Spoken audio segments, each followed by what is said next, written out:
but it's fine. Well, someone told me they were like they like it when I start recording in mid conversation. In media res, halfway through a conversation or through a story, because that reminds them of this radio DJ. Yeah, what radio DJ is that? I don't know.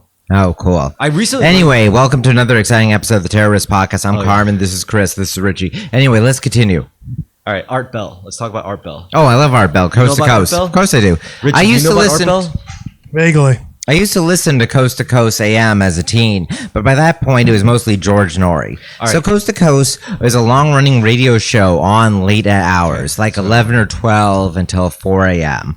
And it's all about conspiracies, paranormal activity, UFOs, folklore, a lot of call-ins at various times. They'd have call-ins and people have various crank stories or ghost stories or interesting little things they would bring up. Art Bell was the one, remember when I told you guys the story about the chrononauts and Barack Obama. Yeah, that was an Art Bell call. In both cases, they would routinely take callers from anywhere and within reason would hear them out and let them tell their stories, and for the most part react to them with either amusement or an openness and a willingness to tolerate them. I would love Terrorisk to end up like that if we could figure out a way to get like, maybe if we do streams, like we could get live one of the best moments of basically some of the high points of my adolescence was listening to George Norrie and Art Bell, especially on reruns or when he was filling in Coast to Coast AM every single night. I mean, I'll tell you something though, like doing what we're doing now, like podcasting, recording, is very different from live streaming.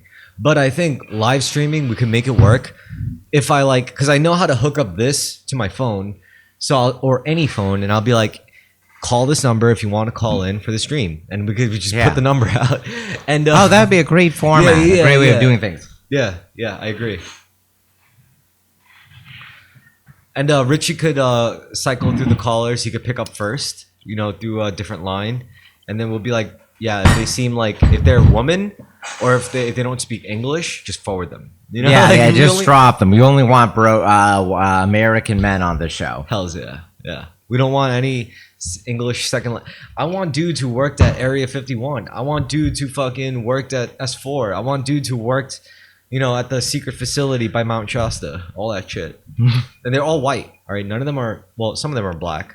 Definitely black. Well, there's a minority of blacks and the majority of whites, and all of them are deep stock Americans. Yeah. Dude, you're not getting Latinos. Only a few. If they're Latinos, they're like Tejanos from. They're like Mexicans who have been in Texas or California for multiple generations. There's no recent arrivals. Is what I was getting at. And one of the things that made me take black people seriously. Well, I mean, there's a lot of things that made me take black people seriously, but one of the more metaphysical things that made me take black people seriously was in some of these conspiracy theories, actually in all of these conspiracy theories, right? When it comes to like secret government programs and like secret UFO black site reverse engineering projects or whatever, there were so many like officers, like senior ranking officers whose names got leaked, and they were like black men, Mexican men. Like their names were Garcia, their names were McDonald, their names were like like O'Connor. Like there were white men, black men, Mexican men, and there were even Asian American. There were a lot of Quavariuses that were leaked. But what made me what was curious about, they were clearly testing for something else other than cultural heritage. If they were recruiting for such a thing, if such a thing is real. And I think it's more so to do with like a sociopathic tendency to, if you were working in a top secret project, can you keep it from your kids? Can you keep it from your wife, no matter what happens? Like, can you keep it from the woman that you swore to share a grave with, pretty much? Like if you were working for a top secret military, like alien reverse engineering project, could you keep it from your wife? No, I couldn't keep it from people in a bar. I'm just such a chatterbox. It's because you're not a fucking sociopath. And that's what they're testing for. They're testing for American citizens, whether you're black, Latino, white, doesn't matter, Chinese, it doesn't matter. They're testing for that sociopathic ability to be like, I need you to be able to live this normal life like me and you are living right now, but never tell them about what you actually do. Like, can you do that? Can you just lie every single day of your life to your closest family members? And that's what they're testing for. Can I do that? Probably. I'm like you. Like, I would be drinking with my friends like, yo, you want to see some crazy shit? And I would take them to, I would like take them to work when I think I can get away with it. I'll be like, yo, check, and I'll get shot. You know, like I would lose my shit, which is why I would never be chosen in the first place. But you're the same way, right? You would blab about it. You would tell everyone. You'd be like, yo. I just can't maintain OPSEC. I can't keep my mouth shut. But you want to take a hit? I'm very trusting and very unintentionally leaky of information. I think some things you would be secretive about. Yeah. Probably have to tell me directly, but I may not always. Like what if like you were on vacation, right? After you made like $100 million off of a book deal because you just wrote some shit post in a book and it just happened to hit. But for some reason that was of interest to the wrong people, and you were in like Madrid. And suddenly this 20-year-old girl, super sexy, comes up to you. She seduces you. You have sex with her for the night. And then you wake up the next day in your hotel room. And instead of the girl next to you, you see a bunch of suits in the room. And one of them's in bed with me. No, and they all show you pictures of the girl, the woman you hooked up with. And they tell you, oh, by the way, this woman isn't 20. She's 14. And we have pictures. So you're going to do exactly what we tell you to do. Otherwise, you're fucked. Like, what would you'd have to play ball. There's no other recourse, you know, like. Yeah. What would you do in that? You would work. You would get to work, right, Richie? I guess it'd be pretty cool to work for them too. Yeah, pretty much. Like, what are your options? I would feel also like more is going on in my life if I work for them than if I don't. Well, that's another good point, but also that's just going to reinforce why you're going to say yes. You know, like yeah. So yeah, like the fact that they do this. It's like it's scary. It's worrisome, to say the least. You know. Also, in this fantasy, I have sex with a 14-year-old, so that's pretty cool too. It's not even a fantasy. It's a scenario. Yeah, okay? In this scenario, yeah. I'm just saying, right? You shouldn't want to have sex with a 14-year-old. You'd be. I'd be forced to. Yeah, exactly. It wouldn't be like some Epstein Island shit. It would be like, I'm literally just at the bar I always go to every day. Imagine being at Epstein's Island and what's actually happening is you're constantly being threatened with rape if you don't have sex with these underage girls. That's not what happened at all. I bet. Or you just have a gun pointed at you saying have sex with these. It's exactly what you said in the car. Like how you said a lot of those big names who went there didn't even have sex with underage girls. They were just there. Because it was a place to meet other people, a place to socialize. Yeah, I or a neutral ground outside where people would not normally be hanging out would be able to hang out. I'm increasingly disinterested in all of it. If you were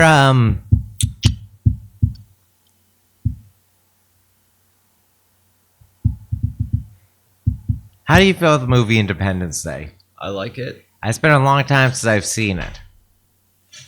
I was thinking about it because Independence Day was so recent, namely a week ago or 2 weeks ago. Yeah. What's your favorite scene in the first movie? Probably, I don't know, I only watched the first movie. Probably, I don't know, uploading the virus into the alien mothership at the end or whatever. The union of the neurotic Jew and the sassy black guy. My favorite scene. It's one of, Richie once said to me. Alec Baldwin was the president in that movie, right? No, it's Bill Pullman. Oh, okay. Richie, you once said that race relations got worse in America when they stopped making interracial buddy comedies. How do you feel? Is Independence Day overtly a Jew and black buddy comedy? Agreed. Yeah, More so than white and black. And I wonder if outside of the Northeast, people... You ever notice how people from the West Coast or from the South or even the Midwest don't recognize Jews? I'm not saying this in an anti-Semitic raper way. I just mean they don't seem to notice the obvious Jewish cultural qualities of media characters. Yeah, no, I agree, yeah.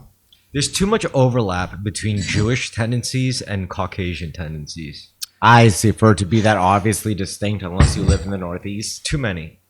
I'm saying they're clearly distinct cultures. Like Caucasian culture and Jewish culture are very distinct. It's just there's so much overlap in the contemporary version of either, you know? Yeah. Because they both like Starbucks. They both watch Friends. They both fuck. Well, I shouldn't say that for white people, but Jews love Friends, you know, Yeah. or they loved Friends. I don't know about now. Jews love Asian women. I guess Caucasians in general do, with certain exceptions. There's just too many stupid overlaps between Jews and white people, even though they're not the same apparently. All right, no, I know this could set you off on an hour-long rant, but I'm the one who derailed it in this direction. No, back to change Independence subject. Day, though. Yeah, Independence Day. My favorite scene of Independence Day was the presidential speech. Was when this was right after both Israel and Palestine got nuked by the fucking aliens. Did that happen? That they both got nuked? I haven't seen. They didn't get nuked. They just got attacked. I haven't seen it in so long. And they had to work together. And the president made this speech like, "We will not go quietly into the night. This is our whatever. This is our Independence Day, and it's not just for America." Engineered, okay, to resolve Israel-Palestine, what if we just engineered an alien invasion in Gaza? That's a real thing. It's called Project Blue Book. Tell me more. What's Project Blue Book? Or Blue Beam? Richie, can you look up Project Bluebeam and see what Google AI has to say about it? Project Bluebeam. And I just want to see what fucking one word in Bluebeam.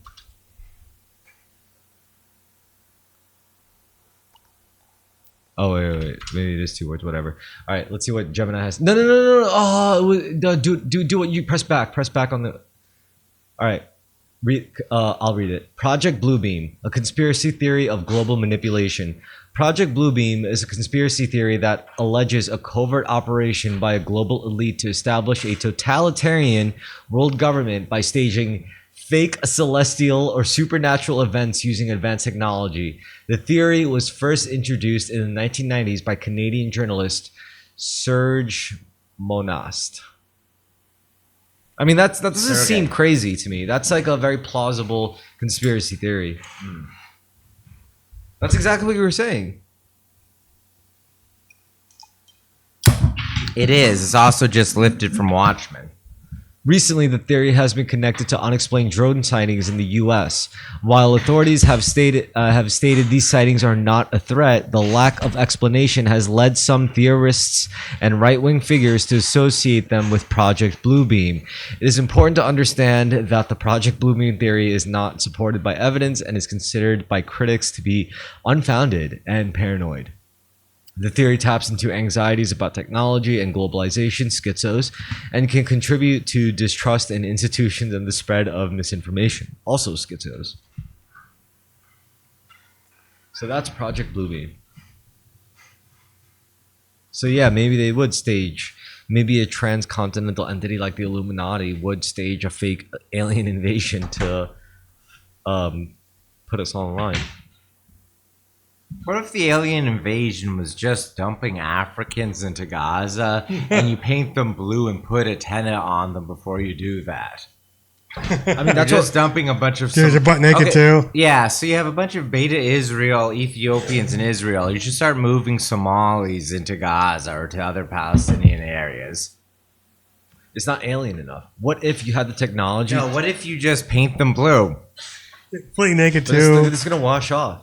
No, you're gonna tattoo the Somalis blue and then release them in Gaza. Yeah, why do that when you have the technology to genetically engineer a bunch of little blue, skinny, small Somalis,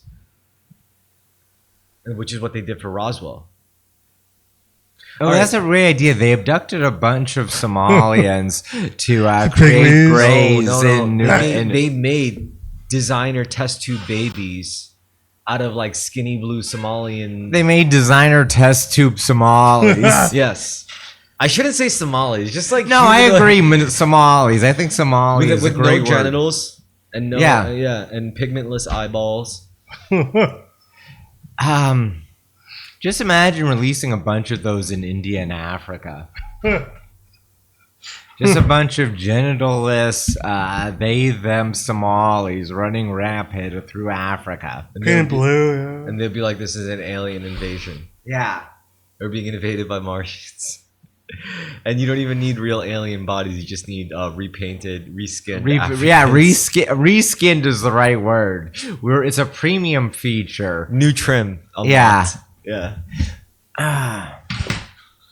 Is this how you would go about? I think it's easy. I think it's actually a really great idea, just mischievously. But the problem is the government has the ability to just create like humanoid flash clones of things in whatever shape or form they want.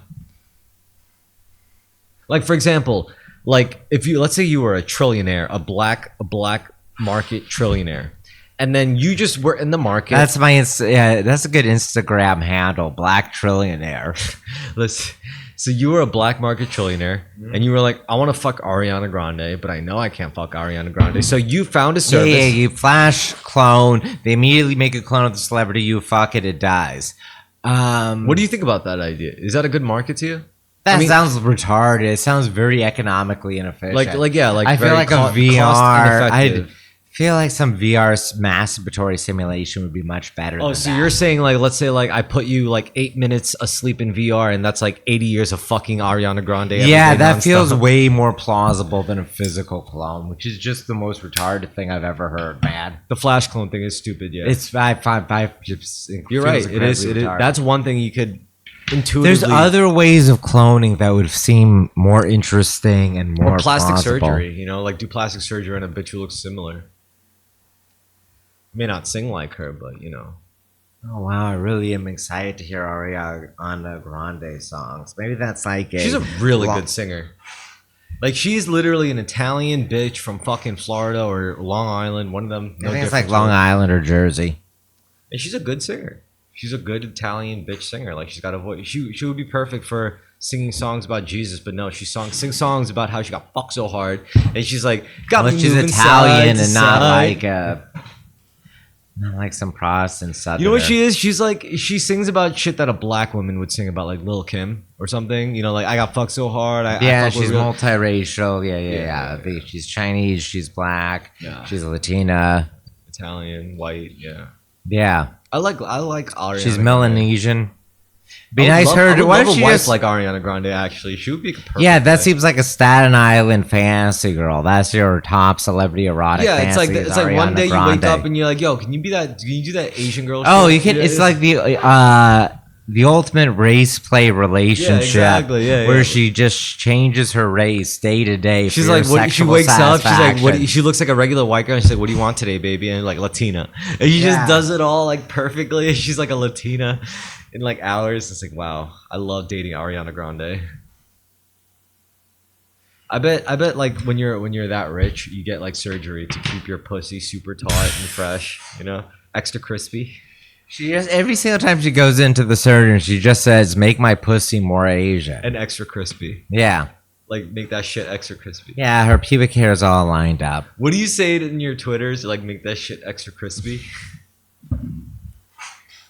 I don't recall. When you describe like a haircut of ethnic men in New York City, it's like make that shit line that shit up and make it extra crispy. yeah. So I think I'm down with the youths of New York City. So when Ariana Grande goes to the vagina surgeon, she's like, line that shit up and make that shit extra crispy, you know?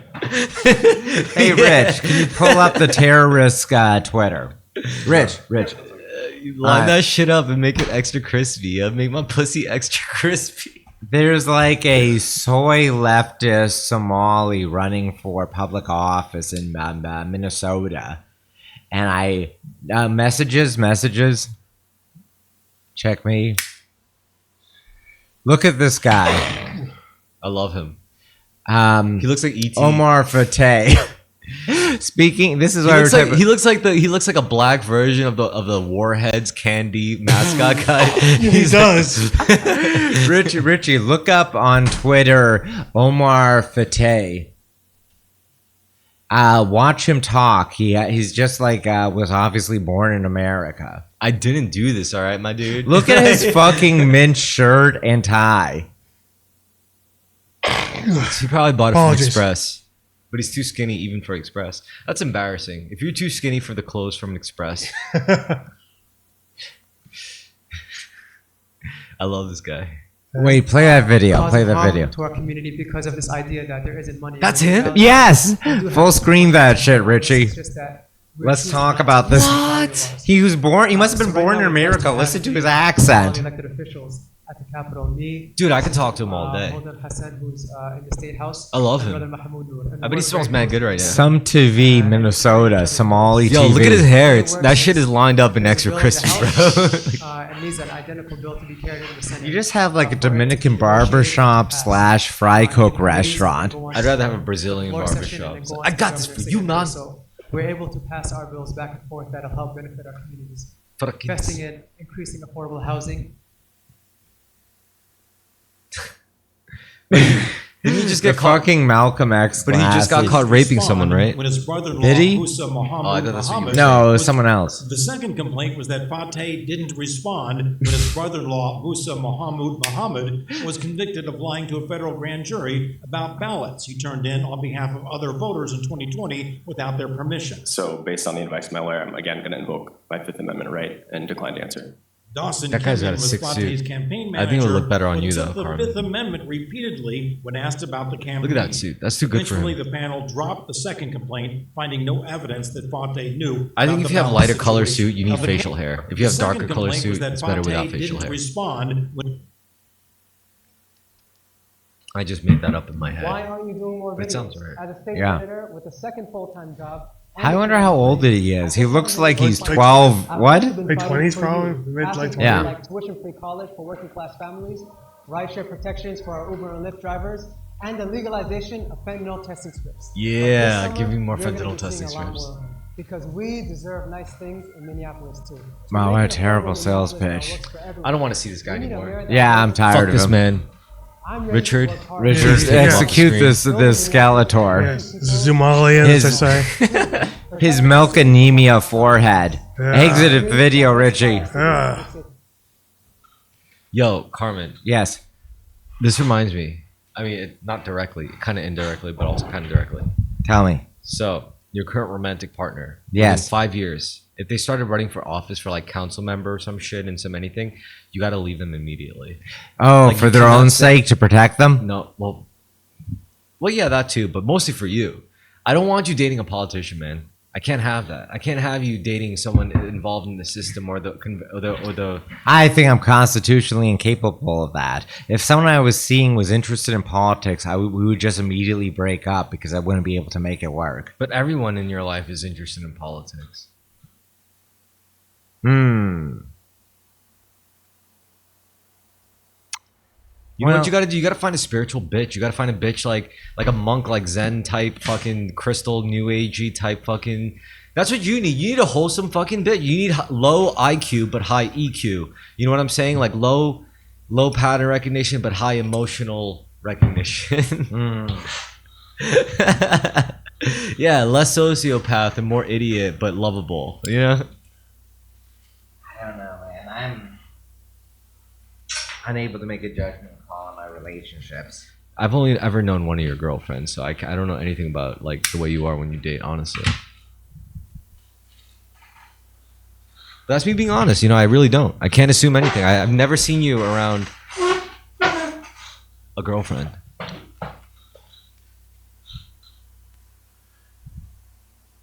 How do you feel having a girlfriend?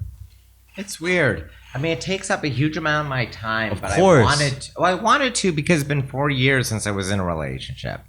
And then it was 4 years before that I was in another relationship. So currently I'm very happy to spend all my time with her. You know what that reminds me What? of? Like gaming. Like, yo, dude, I haven't picked up a fucking game in like 13 months. And then now I finally found a game I like. And like, I'm willing to... I stopped playing video games like a year ago. Yeah, it's like saying like I stopped fucking bitches like a year ago. But Yeah, then I it started is. up It's very again, you know? similar. It's like they both take up time. They both take up money. They both take up days at a time. You know, like, And take up a disproportion of your life, yeah. and they're both very engaging. Women and video games. Maybe not for women. For women, other women might be annoying most of the time, unless you're a lesbian, in which case you'll be like, they're still annoying, but I want to fuck them too. I think there's something emotionally satisfying about being in a relationship. I feel more. I agree. Everyone tells me, everyone I see, acquaintances of mine I haven't seen for months, have said to me, Carmen, you seem a lot happier. I keep being told that. What? Look, I agree that people would be happy in relationships, but I don't think just because you're in a relationship that's why you're happier. But I do agree that you're probably gonna be better off in a happy relationship than not in a happy relationship. You know. I've seen more productive and more together when I'm in a relationship than when I'm not. No, I think you seem more productive and more together the more you learn about life and your environment. It's nothing to do with your fucking relationship, man. If you were still single, people would still look at you and be like, "You seem a lot more happier lately, a lot more put together." That's good to know, and I appreciate hearing it. Yeah. The only caveat is as long as you hang out with me. No, I'm kidding. That's the Aleister Crowley manipulation. You know, like no. The truth is, with or without me, or with or without a girlfriend, I would be improving. Yeah. No, yeah, you would have been better off. Only because since living in New York, you've been socializing more, and you don't feel like such a freak as opposed to living in Boston. Anyone would feel like a freak in Boston. That's very It's that obvious. You'd have to be like 8% of the population to not feel like a freak in Boston. You know. Serious question, Chris. Since What I up? moved to New York, I seem a lot more stable, more normal than when you met me in Boston. Like when you compare me today to when we first met back in Boston. More free. More liberated. You seem more liberated in New York City than you were in Boston. Like as in you were more willing to say certain things that you might not have said in Boston. You were more willing to try certain things that you may not have been willing to try in Boston, and you were willing to end up I took you to some fucking sketchy places that I knew if we were in Boston you would probably not have done that, but after already moving to New York City you're like, well, fuck it, I'm in New York City already, why not? I might as well do this weird thing with Chris, you know? Like if we were still in Boston, it's like there would be no threshold crossing event, you know? I was just way more cautious in Boston here. Yeah. But I noticed, like, since coming out to New York, I've seen you do some crazy fucking try out some crazy fucking shit, you know? We tried some crazy shit together. I mean, That's very true. we went to some places where people probably shouldn't go, but you know, that was fine.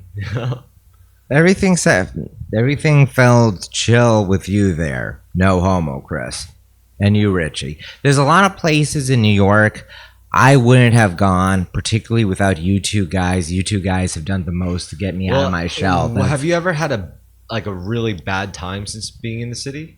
No, I haven't. I've been very lucky. Oh, so okay, so That's a big factor, yeah. But it's okay, you know.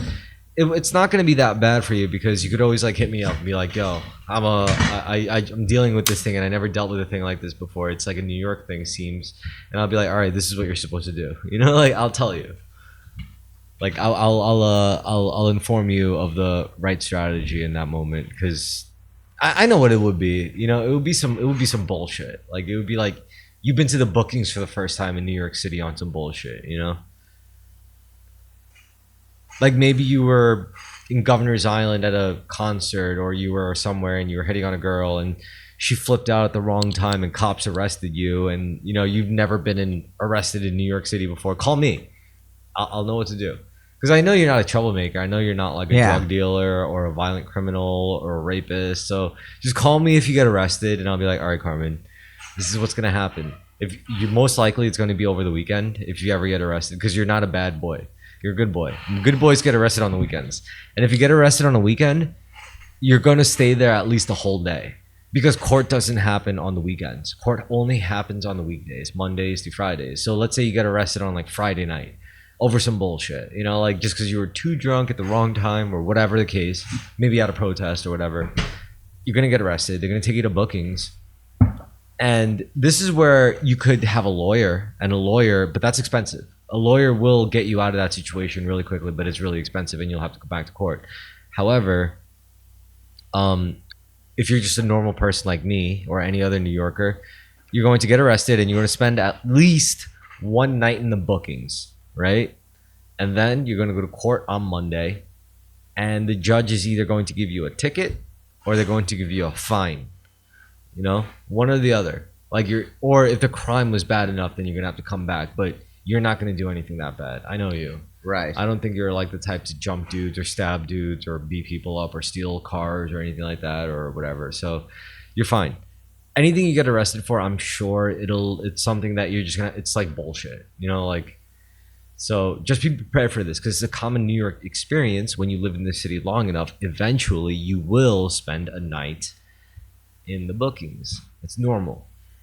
Don't freak out over it, and as long as you weren't doing anything violent, and you'll know if when you go to jail, especially in New York City, you'll know when you get arrested if it's something that you really have to worry about. You'll know in your gut, I've been through both situations where it's I've been arrested for something I was scared in the process, and I've been arrested where I was this is annoying, just fucking let me out. But I had to stay for the whole, because I got arrested on a Saturday night, had to stay for the Sunday, then on Monday I go to court and then they just let me out immediately. I'm yeah.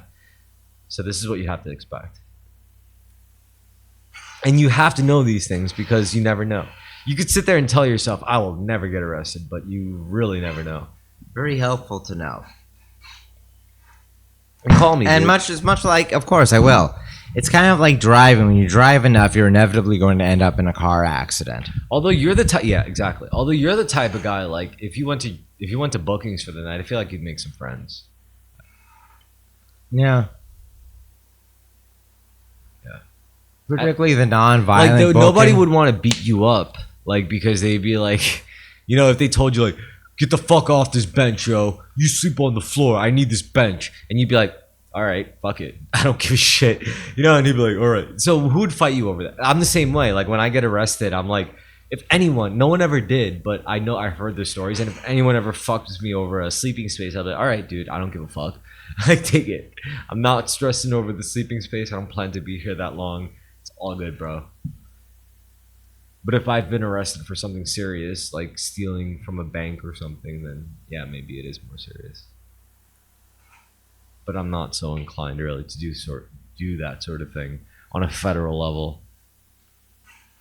But you never know, being involved in a protest or being at the wrong place at the wrong time, you just end up in a cage real quick. A lot of people were put into booking over the summer of 2020.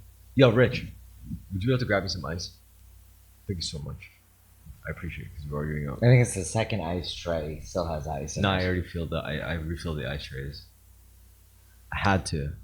I was brother, I see the ice trays. So yeah, what are you saying about A lot of people went to booking in the summer of 2020 as part of the religious mania of that era, which I didn't take part in. Did you go out to any of the protests in 2020 in New York? The George Floyd one? Yeah. Yeah. Well, I didn't go there purposely. I rode my bike from work, and then I noticed a bunch of people riding around a certain area. And I was like, "What's this?" And I realized it was a George Floyd protest, so I just stuck with it, because there was a lot of dudes I knew from my bike messenger days. It was happened in Boston, but I didn't go out to it, and I wish I did. I really regret not going out. It was okay, It was not as prominent in Boston as it was in New York, and it wasn't as wild, and there wasn't as much organization around it. So every single night of the George Floyd riots in Boston, the protests had. Yo, it's I wish I had gone out, but there was just no big story I was hearing. What's fucked up though is if I had the technology, if I had the means, if I had the ability, I would literally bring back George Floyd from the dead as a cyborg. To have him be killed again. What No. if every single year we have a ritual effigy burning of George Floyd? Holy shit, that's dark. Every year we have a police officer ritualistically murder Robo George Floyd and have him be tried and sacrificed. I was thinking you bring back Dead George as George Droid, and he's like RoboCop. And he's That name's great. I met the guy who made that name. George Droid. Yeah. He gave me a Speaker. Get on the mic, Rich. If we're going to talk about this, I get on want mic. George Droid as RoboCop. I met the guy who made George Droid meme. He gave me a sticker, but I got lost in my laundry or something. Nice. He follows What Twitter. was the sticker? It was George Droid sticker. Yeah, it was just You his should head. get in touch with him and get another one. It's like we could bring him back stronger, faster. We have the technology. We could bring back George Droid. Was it the defense reactor he has in his chest? Yeah, I mean, I like the idea of bringing him back from the dead, making him stronger, faster, smarter, and most importantly. Or you put his show on, you make him into George Floyd, Like George Floyd to show on was sing on his neck. Oh, we force. What if we just force Derek Chauvin to be plastic surgery altered so he looks like George Floyd, and then he himself is kneeled to death? My mechanical judge Chauvin. Yeah, or by a mechanical George Droid. George Floyd was like probably the worst white on black death like I've seen in a while. Usually they were justified. Usually it was some really like ill-informed black person in a car with a gun, and they would try to pull it on the white cop. They would shoot. The cop gets down, but then he would pump like eight shots of 45 into the perp's head. They're not using 45s anymore. It's like 9mm. But I know what you mean. Yeah. I mean, no. Like out in the South, like in the Midwest and shit, like those sheriffs, they use whatever the fuck they want. They don't have to use 9mm. Do they? I can't imagine they're using 45s. They use 45s. Really? What Yes. are they firing? Semi-automatic 45. Some of them use USPs. Some of them use just straight up. Oh, are they 1911s? Yeah. Some of them use straight up M1911s. Like straight up tactical, with like with a rail flashlight mount and all that shit. Like because when you are a sheriff or when you work for a sheriff department out in those states, I don't think it's the same as like working for the NYPD or the LAPD or the CPD. Are you familiar with any? Yeah, the CP department. CP department. Are you familiar with any of the George Floyd, Derek Chauvin overlap theories, like how they both worked at the same Latino nightclub, They El both knew each other, Novo right? Rodeo? Yeah, they knew each other for They like knew a each year. other? They knew each other for like a year and a half before the fatal incident. Allegedly, they had bad beef together. Well, Floyd. That's Wait, like- Floyd was a bouncer, and then Chauvin was an off-duty cop who worked outside of the bar. That's like- for a that's- year and a half. That's like if like next week, like Carmen, you got a job recruited in the NYPD training program, and you started like getting close to a bar owner who noticed your like muscles as you were working out, and then like you guys grow distant as you got further in your training, as you got further in your relationship with the venue owner, listening to bands and shit, and eventually like 5 years down the line, you're a full blown cop, and you're like the bouncer, and then you guys meet face to face. It's like, it's been a while, Carmen. It's like, it's been a while, Richie, and it's like, heard your son was talking to my black daughter, and then you were like, yeah, well, whatever, my son likes black pussy, like, what do you want me to say? And then like eventually it gets into this bitter rivalry and you guys have to kill each other. Yeah, that might have been a personal feud that led to the incident, that led to the fatal I would encounter. love Was there this movie. counterfeit too as well? What? Richie, Yeah, Counterfeiting as well. in the Richie, bar. elaborate. Like allegedly, there was a counterfeiting operation going on in the bars, like club he was working at, George Floyd. And George was trying to pass a fake Like, $20 yeah. bill. No, it was like $100, right? It's like really more. No, it was a $20 bill. Ah. A fake 20. Yo, for the record, To buy a banana, by the way. Well, he's trying to fentanyl. Yeah, I see people, but she's dancing in the fucking like a fucking convenience store. Well, the reason why is a banana is the cheapest thing you could buy. That's true. Yeah, but for the record, this is the type of shit that like Korean gangster movies are made out of. Like the idea of like a bouncer Richie and a cop Carmen, like spending like a few years apart and then convening again. It's like, did this guy like harm your kid? It's like, yeah, did they harm your kid? And it's like, you have to begrudgingly work together. Only at the end betray each other, you know? Of course the cop wins because the good guy has to win in cinema. Yeah, certainly in East Asian cinema. Even Scarface. I would love to see a Bouncer Richie, The Bouncer and the Cop. That's the movie. It's called The Bouncer and the Cop. That's a good. I think that's got a good Ring to it. Yeah, The Bouncer. And the Cop. That's a very K-drama title plot crime relation. But yeah. if it was also like a gumshoe type, Maybe it could be a direct translation of a Korean idiom. The Bouncer and the Cop. Or- They were or- childhood friends in Seoul, like growing Yeah. up. And growing up as millennials, they're like, we're both going to be scientists in university, and one becomes a fucking idiot cop, and one becomes a fucking ruthless gangster. Or a bouncer, sorry. The Bouncer and Would the Cop. seem improbable in America, but perhaps within Korea it could be done. Yeah, because everyone in Korea looks alike. That's the biggest factor. Yeah. But you could Americanize it. Any Korean movie that's made that's dramatic like that, you could Hey, Americanize what? It's it. basically got like heat, right? Hot plot. That's heat. true. Yeah. That is just heat. Korean heat is a great concept. That is a good concept. I'm sure it's been done a million times. Korean heat beef, where it's like a hot pot barbecue. Oh, This is really retarded. I'm sorry. No, I mean I love hot pot. I just like talking about food now because I've been eating a lot of good shit. Yeah, we become gluttons, but cheerful ones. We're all fat and hearty and ruddy skinned and raising our tankards to each other. Well, I think it's a lot nicer to like eat what you gluttonize on, you know? I mean to cook your own food, you know, like to make this shit you become a fat piece of shit on. Yeah, gourmand. All right, so tonight we made risotto. And it was very good risotto. Wasn't it, Richie? It's fantastic risotto. Savory, very savory. Very savory risotto. Oh, well that yeah. What always sticks out in my memory, Rich, is when we had the burritos and you were like, "It's very rich," but you said it in a disappointed way. But it stuck with me because like it made me understand what rich really means, you know, in taste. Like I was thinking about it. I was like pondering it. I was like, he's right. Those burritos were way too barbecue saucy and way too rich. Yeah, they're very good though. I mean, if you eat one, you'll be filled up. That's just true. Yeah. Yeah, that was a good part of it. So it was rightfully rich, you know. It was like an energy bar, honestly, more than a burrito. But the next burritos, I want to think more about like, just fresh rice, like you know, fresh rice, expanded ingredients, and less richness, more just packness, you know. You ever make cactus? What? You ever make like traditional like Mexican cactus? I've had aloe jelly before. The close. I've had cactus before. It's good, very good if you grill it. Grilled cactus is very nice. You know what? I'm down to make some cat.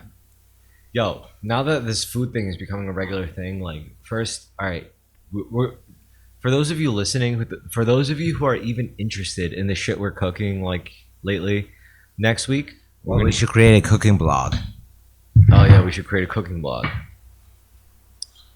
And it's good to have a cooking blog because you could shout out other cooking blogs that you learn from. But this week we had risotto. Next week we're gonna have chicken wings. Nice. And the only thing is, like, I don't know if we're gonna bake the chicken wings. I don't know if we're gonna deep fry. I think we're gonna deep fry them. I wouldn't mind baking them. It seems a bit healthier if we're going that hard. Yeah, but we have the wok, so deep frying is a possibility. I don't mind deep frying shit. I don't mind making the baby batter on the chicken. Yeah, coming on the chicken. Yeah, coming on the chicken batter. I mean, it is funny to know that, like, if you were to come in a frying pan with a lot of oil on it, it would just look like egg whites, like fried egg whites. Yeah. Okay, guys, would you fuck Ghislaine Maxwell in her current form here? Yes. Yes. Richie? Yes. I mean, only for the prestige. Like, it's like asking a woman, like, would you fuck like Arnold Schwarzenegger? You know, it's like if you're I not, think if there's you're something very sexy about Ghislaine. Yeah, you like this? For an older woman. She's not that old. Fuck Yeah, I'd gladly fuck Ghislaine. Can we please just get on with life? Oh, they're like, I don't want to know about this anymore. Yeah. Whatever, Ghislaine. I mean, Look at chat logs. Well, no, you don't even have to do that. But Ghislaine Maxwell. So, who would you marry if you were in the same position as Jeffrey Epstein? Dead. who would I marry? I would marry a Chinese woman. I would marry I wouldn't go Jewish. I would go straight up like Chinese asset, like, you know, like the straight up fucking XI5 or whatever the intelligence agency of China is called. Japanese. Oh, you are lolicon. Very nice. That's what they tell you. Oh, you're lolicon. Oh, you Raricon. You Raricon. I would. You would just be. You'd be gay. No, I wouldn't be gay. No. I would marry a Jew Lotta from an upper class background. But that's just like Ghislaine. No, like Jewish and black. Oh. And like Whoopi Goldberg. No, because she's not Jewish at all. How many Jlacks do you know? None, but I'm sure there's some out there that. I just made that word up, by the way, Jlacks. Yeah, like Drake. Yeah. Oh my God. Yeah. Or I don't know, some like child of a diplomat that's very exotic and foreign. Wait, what about like French and South Korean? Yeah, something like that. But she was Protestant. Yeah, something like that. You wouldn't mind that? No, what? She's she's like part of the French Calvinists, like from Switzerland. Yeah, something like that. But her dad is South Korean. Her mother is like Yeah, I'd be game. Yeah. It has to be some kind of third culture kid, bizarre ethnic admixture. What about like Barack Obama's ex? Oh, She's Japanese, right? Sheila Miyoshi Jaeger. She's Japanese Dutch. Yeah. That's amazing, by the way. Yeah. I hate Barack Obama for breaking up with her. Rich, put that on the big screen. Put that on the big screen, Rich. Like good. that, retweeted. That's a good edit. That's a Might get good edit. retweeted. That's Bumalian. That is a Balloon really Malian. You ever see Mars Attacks? Wait. Can you open up a new tab? Yeah. Type in Mars Attacks.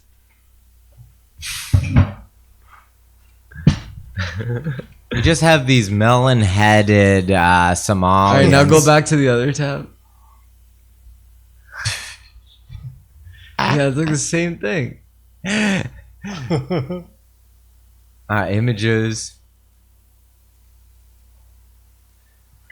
No. Sorry. Yeah, go to images. Do you know how you know New York is ready? for Ready? life? What? If they know to meme the shit out of Mamdani. If Mamdani gets memed as bad as JD Vance, that's what he needs right now. What to win? Yeah. I want Eric Adams to pull ahead, as I said, as the. But Eric nobody wants the meme Eric Adams. Everyone I should. want the meme Eric Adams. But he's not as memeable as Mamdani. Like, who's more memeable, Eric Adams or Mamdani? Like, Unfortunately, Mom Donnie right now. 100%. Mamdani's the alien. He's the Martian. Oh, Richie, can you Google a picture of Mamdani? Mm-hmm.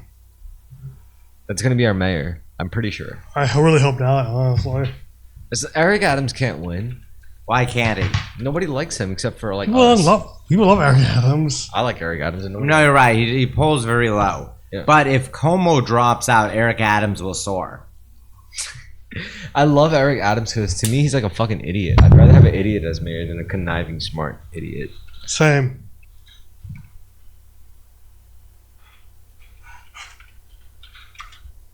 Mamdani. He's too much of a millennial, right?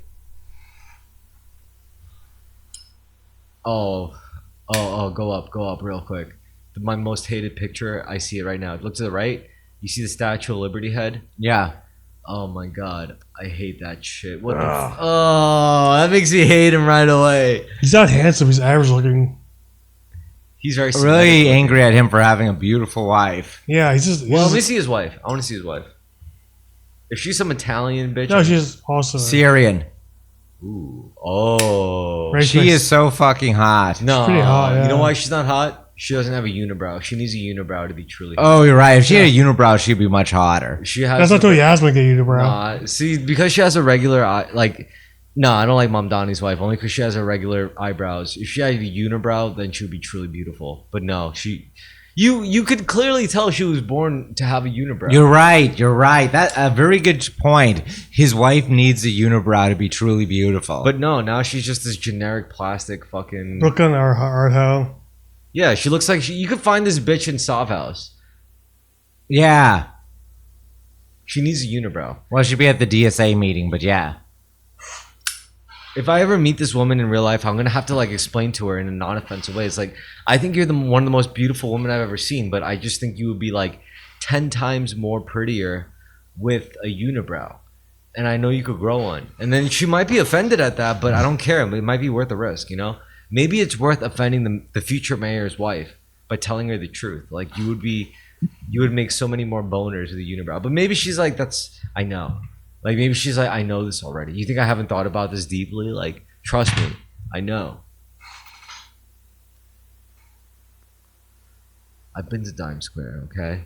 I'm Donnie's wife, for fuck's sake. I have to have been there. I know a unibrow will get me hella laid, but I'm not trying to get hella laid. I'm trying to be the mayor's wife.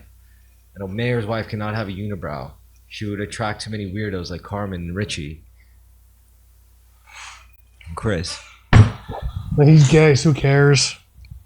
Donnie's gay? No, I fear he's definitely straight because he's a leftist. Yeah. He's like a horny leftist.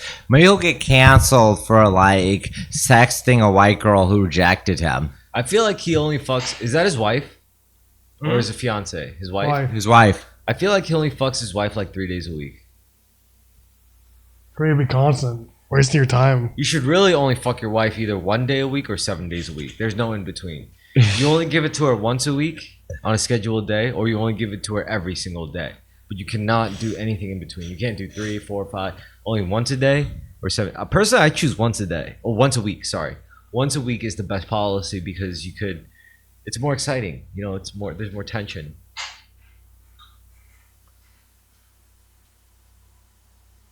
And that's the reality for like, I don't know, people with a lot going on, I guess. I bet you they only fuck like 2 times a month. Donnie and his wife. Honestly, if I had that wife, I'd probably only fuck her like once every other day. I couldn't fuck that every day. You know, I'd be like, I couldn't fuck any woman every day. Who am I kidding? Like, I'm not some fucking like. It was easy in my 20s. Nowadays, no. No, I in mean- my teens and my 20s, anyone I dated, I would fuck multiple times a day. But now I just don't have the energy, admittedly. Testosterone decreasing. I guess that's true, but it's. I mean, there's one thing. It's just back in when I was younger, there just wasn't as much to do. Now that I'm older, there's so many other things to do. Because when I was younger, I feel like this might be the big factor in the birth rate decline. There's just so many other things to do besides be a parent. I mean, seriously, like you're telling me I could take out a loan from my bank at a reasonable APR, and I could like get a crazy car that you know, like whatever, as long as I don't kill myself. Or you're telling me that I could go and like join the Navy and become like an intelligence operative, or you're telling me I could go into the private sector and work for cybersecurity and learn some shit. Like all these things are available to you, and they don't really necessarily involve like becoming a member of a nuclear family unit, you know? Right.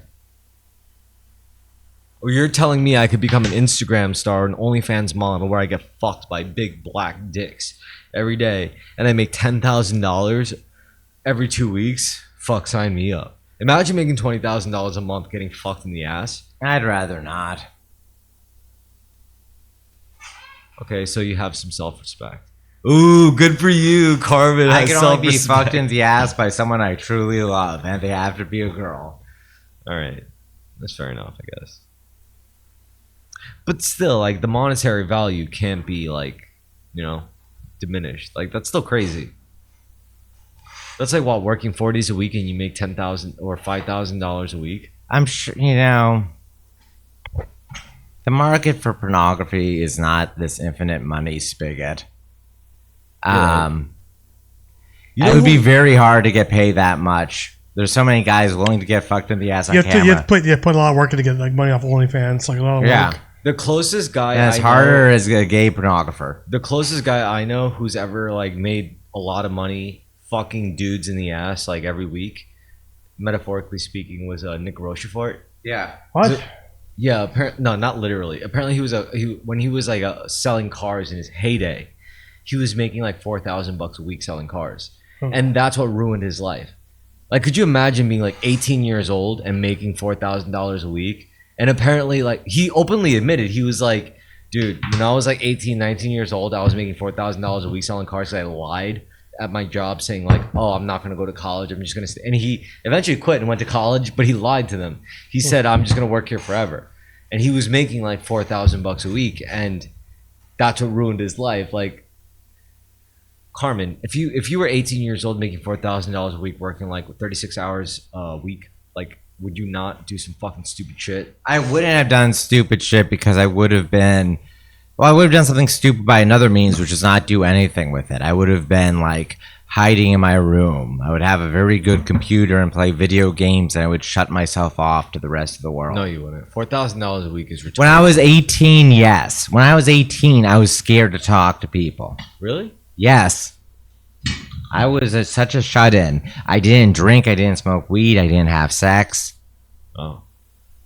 I was so uptight when I was 18 that I would have flamed out at 23, at 28, at 35, I probably still would. But at 18, actually, I would have handled a lot of money very responsibly. You know what made me lose all my fear socially? What? Honestly, when I was 13, I discovered fanfiction.net. And like I read a lot before then. Like I read a lot of books from like established authors, but when I went into fanfiction.net, I discovered like amateur penmanship, like amateur narratives and fiction. And that made me realize like the depths of like normal people. Like your everyday average person is probably hiding some crazy fucking depths, and they could really express that the best through storytelling. So that changed everything for me. Like, after that at 13, like I was never afraid to talk to a stranger because I was like, man, if you went on fanfiction.net, you could probably find some fanfiction that you would like and like, really connect with and give you ideas, So I guess in that sense, I was never really afraid. Also, I was born in a white man's country as an Asian man. And I was always the perpetual outsider. I had no choice in that matter. So therefore, I had to learn to enjoy it. And once I learned how to properly enjoy that sensation, I don't ever want to go back. I like having conceptual freedom.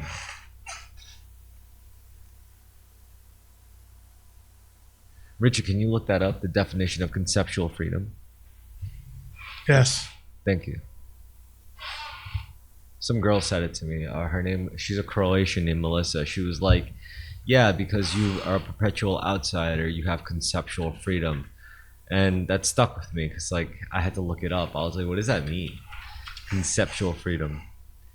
And conceptual freedom refers to the ability to think, learn, and express ideas without undue restrictions or constraints.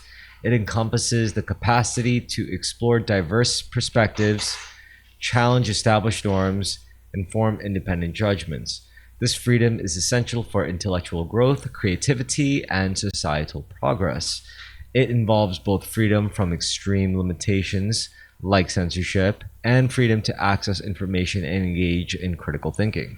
So yeah, it's conceptual freedom. When you're like not even black or white, you're just something else entirely, and you're forced to like witness it all. They don't even care about what you think. You just got to witness their fight.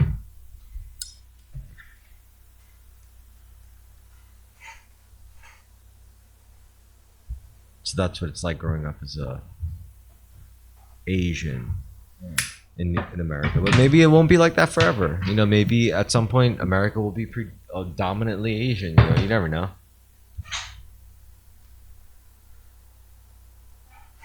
If enough Chinese come over, or Indonesians. Mostly Chinese. The next influx of Asians will happen once China invades Taiwan. And then you'll have a lot of Taiwanese refugees coming into the States, obviously. I could see it happening. What? Let's say we lost Taiwan, and then we got an influx of Taiwanese. Taiwan. We can't keep Taiwan. We're going to lose Taiwan. Can we get all the circuit board drones out of Taiwan and into America? All the chip manufacturers. All the data is already extracted. We already have the know-how. It's just the infrastructure that's already established. And the small Asian fingers. And the small Asian fingers. And the dexterous Asian fingers. The proprietary workforce of the area, yeah. And also, I forgot, what is it about Taiwan that makes better chips? Rich, I think it's the employment base, the labor pool. Yo, Rich. Rich. Can you look this up for us? Be like, why does Taiwan dominate The semiconductor market. Is it semiconductors or is it? I think it is Chips in semiconductor. general, semiconductors in particular. I think it's semiconductors. Why does Taiwan? I mean, Google is powered by Gemini.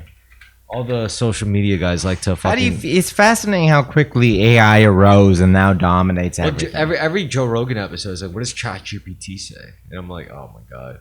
Is much of the population just going to outsource their thinking to ChatGPT? Scary. All right, why are we so dependent? Oh, this post has already been archived. But what's the top answer? Can you read it, Richie, into the I'm microphone? too drunk to read it. Please read it instead. Can you hold control and scroll down? Can you scroll up? Hold control and scroll up on the mouse. Yeah. Yeah. All right. Cool.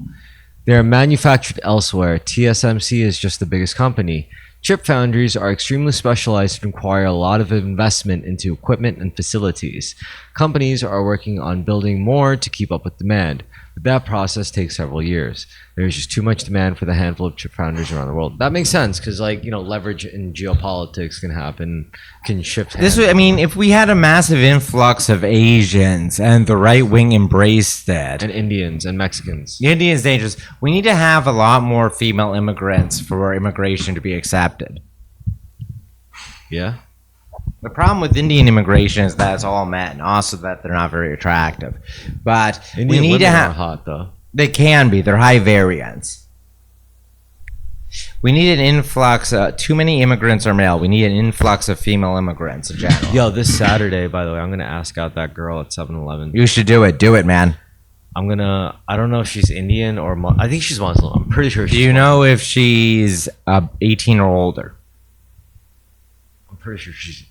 I've never seen a high school kid work at the very least. I know because the thing is with non-white people, it's hard to tell their age. Like she could literally be 27, or she could be 19. I can't tell. Yeah. But she always flirts with me. She watches too much K-pop or K-dramas probably. Yeah, exactly. You're being fetishized by a Muslim woman. That's true. Muslim women really do. Yeah, they love that shit. But she seems down to earth. That's why I like her. Because I was like, is it okay? I joke around with her. I'm like, can I get a receipt? Is that okay? She's like, yeah, it's totally okay if you get a receipt. I'll allow it. And I was like, she clearly fucks around. It's funny. She's funny. I hope she goes out with you. Also, that she's of age. I'm pretty Sounds sure like she she'd is. be a good fit. Sounds hot. Yeah, I think so too. I just hope you're not right with your with your keen instincts. You were like, yeah, most of the Muslim older chicks get sent away to college or or something, and I'm like, maybe. Hopefully, I was wrong. We'll see. Maybe she's just Americanized enough, I feel like she always goes to work with her sister. There's always another girl there. Really? Seems like That seems pretty common, too. Yeah. I don't know. We'll see. We'll see this Saturday.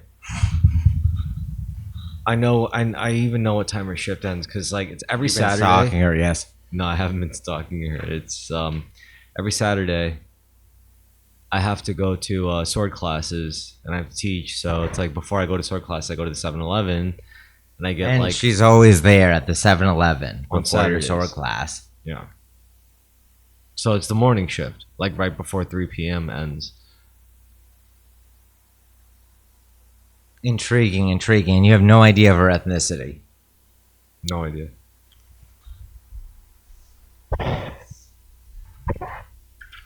I'm not in that much of a rush to find out either. Let's see. You think she's Daisy. You think she's from South Asia. You don't think she's Yemeni. These are all very rough women. Wow. Maybe not that one, but still. Do more Indians own 7-Elevens or more Muslims?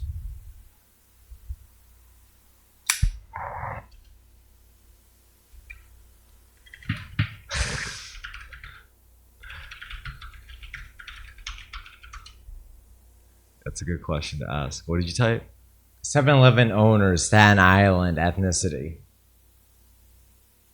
South Asian. South Asian, Indian. heavily. Around 70% are owned and operated by, let's see, Punjabi, Gujarati, South Indian. All right, see, I'm down with Harvanian. that. I prefer Okay, you're that. right, because bodegas in the city are run by Yemenis. Dude, I want some of that. I want. Staten Island's demographics. While Staten Island has historically had a large white population, its Asian population has experienced rapid growth. That's true. Increasing by 84% between 2000 and 2017. That's true. According to Spectrum News NY1. There has been a rise in Asian-owned and operated businesses on the New Dorp Lane corridor in recent years, with over 24 Asian-owned establishments Yep. alone. Remember So when I you're took probably you to South shoot pool? Asian. Let's say this. So Punjabi. So let's see. Maybe does she cover her hair? No. How dark is she? Fairly dark, like on a 7 from like 1 to 10. Ooh, okay, so some kind of South Indian. Okay, probably some Tamil or whatever. Maybe Gujarati. So let's say she was Hindu and she was vegetarian. I've seen her with like henna tattoos. Yeah, okay, henna tattoos. That's another Desi South Asian coding. That's what I'm kind of down with what JD Vance had in mind. You know, I think he was Yeah. a smart dude. Like how JD Vance went after an Indian chick. Well, also, is a wonder among other women in darker than this. A little bit, like 1 shade darker.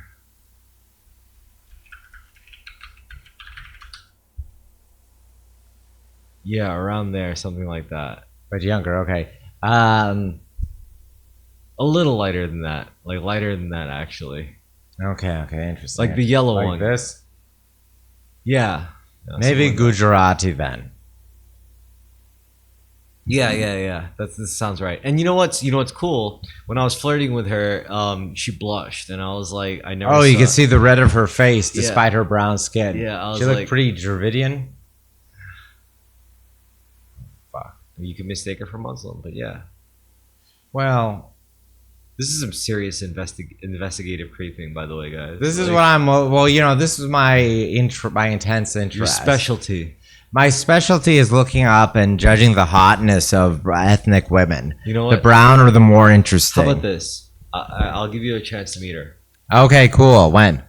All right, so this Friday night, Yeah. you have to crash somehow. Like, you have to like somehow end the night sleeping over, and the next day we go to the 7-Eleven before the fucking morning shift ends, and I'll take you there. And if you want, you could participate in a sword class like Richie did. I'll let you know on Friday. I can't guarantee I'll be. It doesn't have to be this Friday. It could be That's any- true. It could be any Friday in July. It'll be a Friday. If I know there's something big happening the next day, I'm staying in Brooklyn. But if not, I'll go out. All right. Yo, Richie, do you think Carmen could handle a sword class? Talking to this boy. Yeah, obviously, man. Yeah, if I can do it, he can do it. Oh wow. Bold You just statement. have to sweat your ass off. That's it. Sweat your ass off. I do that already. Not have your phone on you. That's very hard. Remove your glasses. That's hard You too. lose your glasses. Yeah, I lose the technology I'm depending on my What's the- phone and my glasses.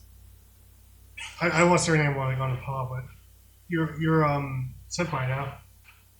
Me, I am a senpai. No.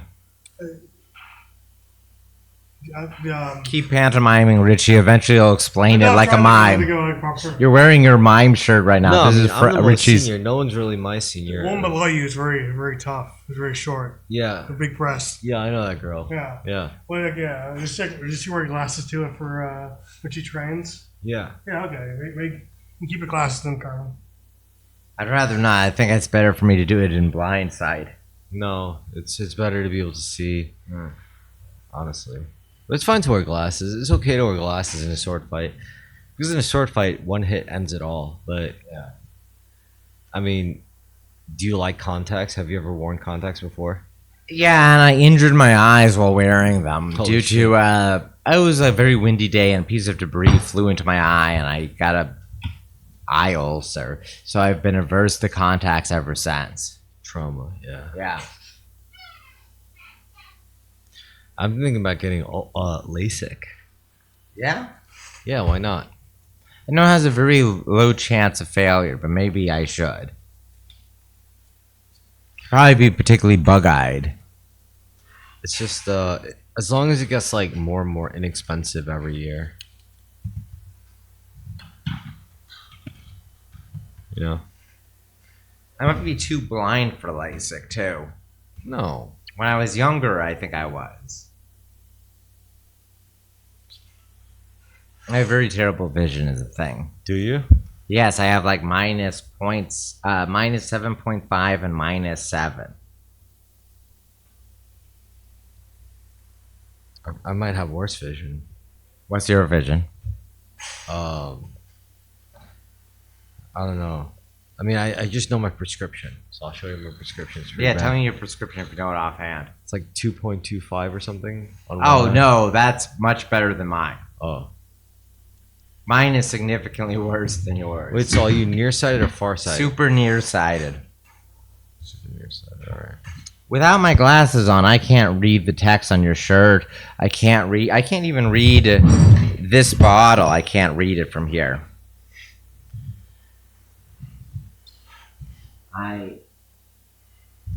To be able to read the label, I have to get about this length away from my face. But that's okay. I mean, your eyesight is really only a reference point. Put it this way: did you know that like, you ever see those speed shooters with like guns? Like, they have like match point shooters. Like, what they would do is they would take the guns and like go through trials and like courses and see who gets the fastest time. Yeah. So they don't even really aim too much like down sights. They mostly aim with their body. I didn't know that. So, for example, when you see them, like, you don't see them shooting like they're aiming and they go and they down sight. You see them mostly like moving their bodies, like they shoot and they and lean like with their whole bodies to like shift targets, because they're not using their vision as much as they're using their knowledge of the target relative to their body. That's the meta perspective that's outside of sight. That's how you get like those like blind kung fu or samurai masters or whatever, That's how they do it. It's everything in relation to your body. You ever see that video of Mike Tyson doing darts blindfolded? No, I haven't. Yo, Richie, could you pull that up? All right, look up Mike Tyson blindfolded darts. It's a cool video. He's actually really good at it because he gets it. He knows it's not about like what you see. It's more about like where the target is relative to your body, and if you know that, then you just do it. Darts. Yeah, it's the first one, the top result. Nice. Oh, it's loud. Jesus Christ. Mute it. Jeez, Yeah, there you go. what the fuck, Rich? All right, as soon as it hits, no, it's not his fault. I know it's not his fault. I know. As soon as you're able, just fucking hit skip on that fucking ad. Cause fuck these ads, dude. All right. Now, like, turn the volume up a little bit.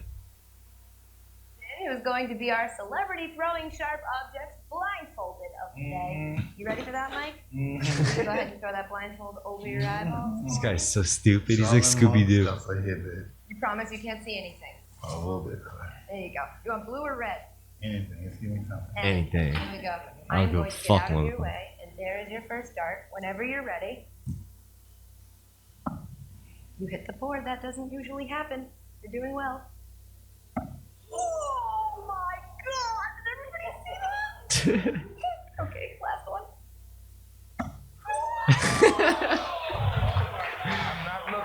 Look at my eyes. I'm not looking at anything. Bullseye. Come on, that was pretty cool. Yeah. He did the first shot to calibrate.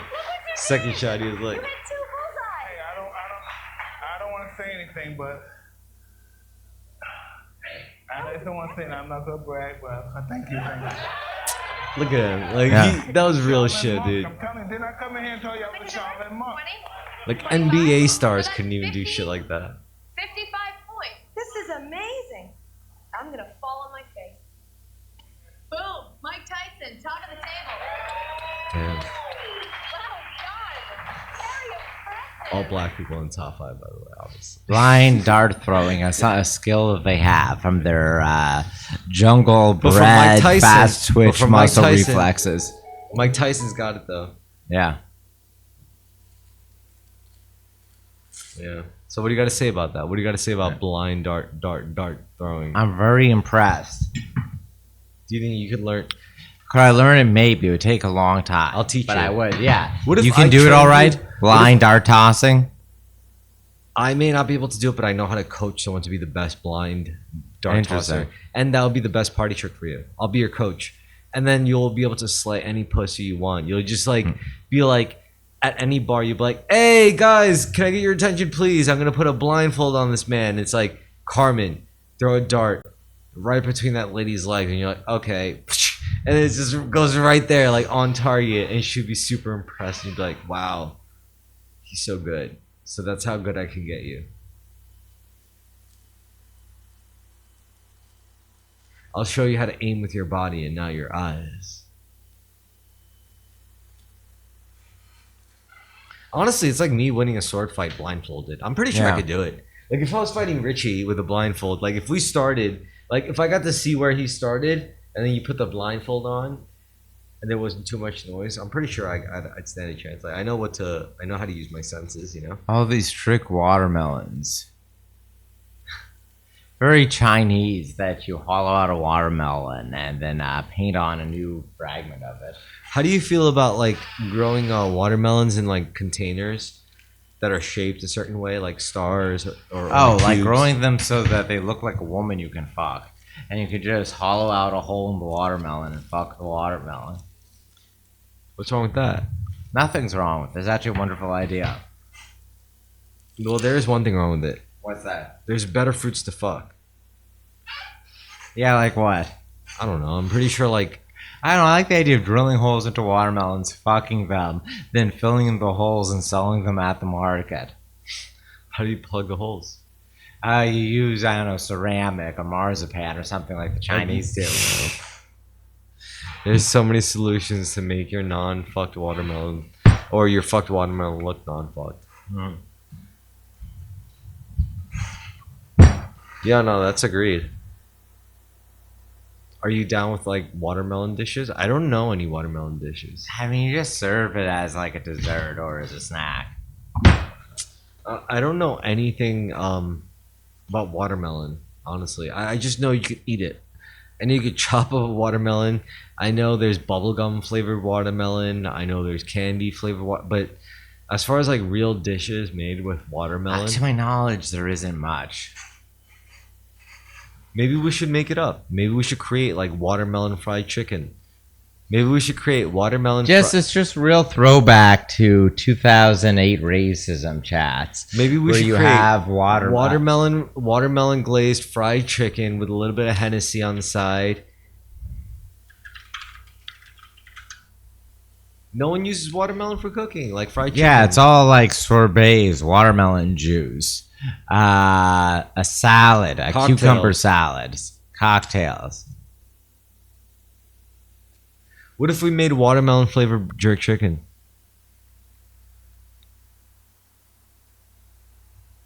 This is all sorbets. See, no one cooks with watermelon really, unless you're like Chinese or Hispanic or some shit or some weird shit. It's just watermelon desserts. I don't see any savory dishes. Watermelon prosciutto. Look up watermelon meat Grill, soup. try grilling. Grill watermelon. Savory watermelon salad, mint salad. Try grilling. It really doesn't need to grill it. Grilled watermelon. That sounds mad black. Yeah, ooh, very interesting. Unique, thick wedges or slabs. Brush with olive oil, salt. Look up watermelon burger. What? Top with feta cheese, fresh mint or basil, a drizzle of balsamic glaze or lime juice. Pair with grilled chicken or fish. Or look up deep fried watermelon. That feels like a good burst. I think we could deep fry watermelon. Or watermelon balls. Can you look that up, deep fried watermelon balls? I bet you that's a thing.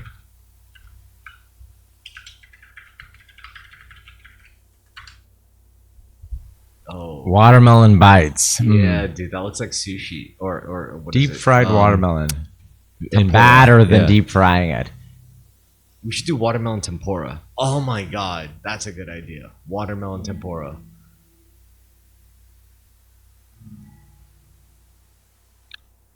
Marinated watermelon, red wine vinegar, chili sauce, lime, olive oil, salt, flour, beer, vegetable oil. This looks really good. Yeah. Let's try this. Dude, I'm down to, because it's summertime. This is the perfect time to deep fry watermelon. Instead of chicken, you want to do watermelon? Deep fry the watermelon? I would like to do chicken, but yes. You want to do both? We could deep fry chicken and watermelon. How about this? Whatever batter we deep fry the chicken in, we'll also deep fry watermelon. Yes, I agree, actually. That's a great idea. We'll make a dessert, and the dessert will be deep fried watermelon. And we'll dip it in either ice cream, or we'll serve it with ice cream or gelato. Watermelon steak. Ooh, hold on. Wagyu melon steak. Damn, Carmen's doing some deep diving on some Wagyu melon. Watermelon prepared as if it were like a Wagyu steak. We got like all the proper marinades, aging processes, frying processes, cooking processes. Let's see, soy sauce. Marinade. Okay, so you marinate watermelon in soy sauce, mirin, sake, and molasses. Put in flour. Dude, that's a lot. Like, that's insane. What?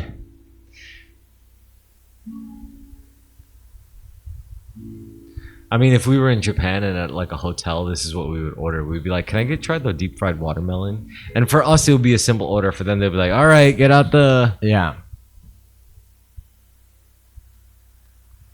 I would love to try that though. Some deep fried fucking Wagyu melon.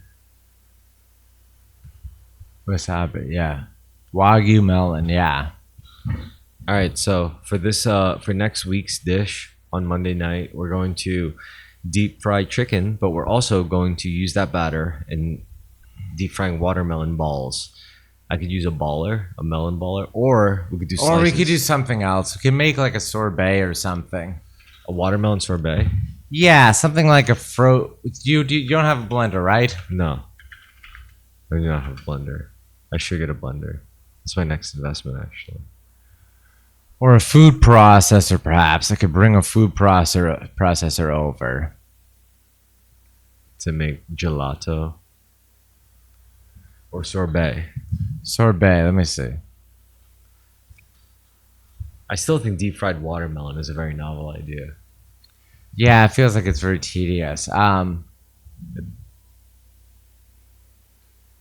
mean, if we're already deep frying chicken, we just deep fry watermelon.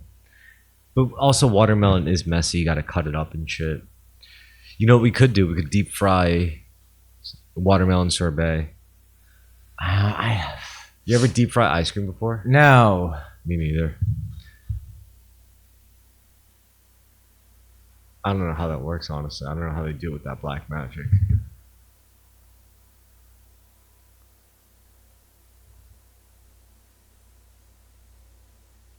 You're just looking up all these watermelon recipes. Yeah, I know. Interesting. Use coconut milk, huh? Why are you so interested in watermelon recipes? Well, you're the one that we brought up watermelon, right? No. Well, yeah, because it's so racial. But do you ever feel like that maybe if you knew like insane watermelon recipes, it would get you more connected with with chocolate women? Black people? Maybe. I don't know. I'm curious. I mean, how about this? Like, what if like as a black person, you're like, all I see is deep fried Oreos, but then someone offers deep fried watermelon slices. Like, wouldn't you be like, dude, that's perhaps the cure to black diabetes is just make them a lot of fresh watermelon dishes. So instead of all the grotesque 1,000-calorie processed foods they're eating all natural fried watermelon and chicken. Could you imagine if like we honestly could be on the precipice of like making some serious money? Yeah. We discover like deep fried melon balls, like deep fried watermelon balls, deep fried cantaloupe balls, like were you about to say cat balls? Cantaloupe balls, you know, like or whatever. Like all we have to do is just keep like one of those deep fried carts and then we just scoop melons all day, throw the balls in there with the batter. It has to be battered. It has to be like frozen and then battered. Things that are not very solid, to batter them, you need to freeze them first. Okay, so we'll freeze the melon balls, and then we'll dump them in batter and put them in the deep fryer real quick and take them out and then serve them. It's like, what do you want? And we'll do like 5 per order, like 5 melon balls per order. And they're like, that's it? And it's like, yep, that'll cost $15. You always say that, but the margins on food are so narrow. And you know what we'll do? We'll put a bunch of sauce on it. Like, we'll put a bunch of toppings. Like, what do you want? Gummy bears? You want Reese's Pieces? You want, we'll do all sorts of shit. Chocolate syrup on your melon, deep fried melon balls. Seriously, like, come on, Let's try them and see. deep fried melon balls. All right, so like this, we're gonna try one melon. We'll do watermelon, and we're gonna deep fry some chicken. We're gonna do the deep fryer idea with the wok, with the batter, and we're gonna batter up some melon balls, and we're gonna deep fry them. Are you gonna look up the recipe for deep fried melon balls? I am, because I'm curious.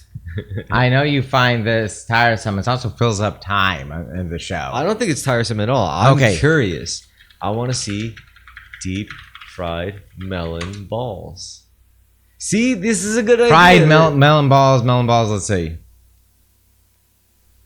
All you gotta- Is it actually true? Definitely not gourmet. All you got to do is, it's like deep fried Oreos, just lather it up with some batter. Wait, before you press enter, yeah. Whoops, sorry. No, it's okay. You kind of outpace the system. Yeah, those are melon balls. Utensils make balls of melon with the scuba down fruit salad. Okay. We used to make fruit salad. Interesting. Yeah, melon. You never heard of melon balls? I've heard of them. I've never had it. I heard of melon balls because they were like, I'll take a melon ball as your brain. I know of You know, like- them. I know of the cocktail. I know. I think a good salad bowl would be like cold boiled potato balls with melon balls mixed in with like grapes. Don't you think that sounds tasty? Yeah. A ball salad, melon ball salad. Yo, Melon ball salad. Yeah. that's a good party food. You put like fresh mutts in there too. You want some olive oil, salt, pepper. Put some pepper in it, like cut up bell peppers.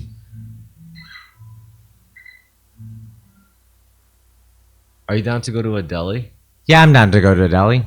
Even though we ate like some good food. Yeah. I want some. You know what I want? I want What? like mozzarella balls and like olive oil with peppers. Yeah. That's naughty. You ever have that? I have not. I would love to, actually. Mozzarella balls and olive Yeah. oil. Where we're at in time? We're at 1:30. That's awesome. We got 30 more minutes to kill. All right, that's Yeah. fine by me. All right, so Carmen, let's talk about women. Oh, God. Okay, fine. Let's go. What do you think is the biggest problem that men our age have with women lately?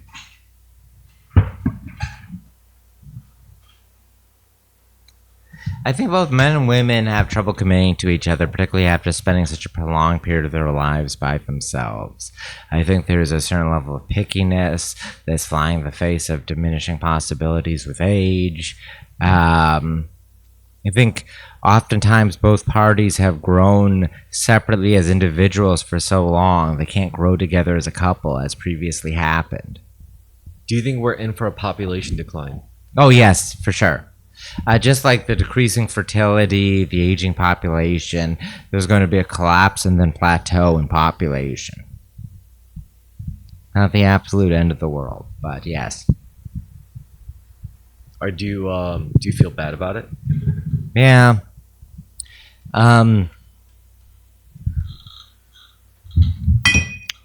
It'll be adapted for or adjusted for, but I don't know. It seems like it'll be a very chaotic period of time.